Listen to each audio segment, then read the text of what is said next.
আজকে আমাদের বাড়ির ডিনার কিন্তু খুবই সাদামাটা। সাদা আলুর তরকারি, সাদা লুচি আর সেমাই। তো আমার মায়ের এই সাদা আলুর তরকারিটা কিন্তু খুব সিম্পল, কিন্তু খেতে হয় দুর্ধর্ষ। কিছুই না, সাদা তেলের মধ্যে কালো জিরে ফোড়ন, শুকনো লঙ্কা ফোড়ন আর হিং দিয়ে তারপরে আলু আর টমেটোগুলো দিয়ে দেয়। কিছুক্ষণ নাড়াচাড়ার পর জল ঢেলে দেয়, ব্যাস। তারপর আস্তে আস্তে কিন্তু তরকারিটা হয়ে যায়।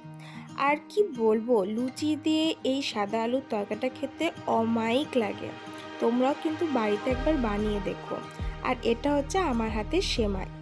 তো আজকের এইটুকুটা আয়োজন কিসের জন্য বলো তো? কারণ আমাদের বাড়িতে মনি, মামা আর মনির মেয়ে তোরসা আমাদের বাড়িতে আসবে। এই যে দেখো কত সুন্দর একটা মুহূর্ত, সবারই সঙ্গে হই হুল্লোড়, মজা আর পুরনো সেই ছোটোবেলাকার কথাগুলো মনে করে সেই স্মৃতিগুলোকে আবার নতুন করে জাগিয়ে তোলা। কী যে ভালো লাগে, বলার ভাষা নেই।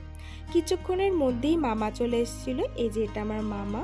তো মামা এলেও কিন্তু খুব হাসি ঠাট্টা হয়, কারণ দুই দিদি আর মামা আমার ছোট, তাই জন্য কিন্তু অনেক কথা উঠে আসে যেগুলো হয়তো আমাদেরও অজানা থাকে।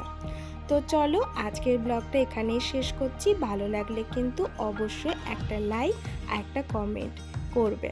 Bye bye.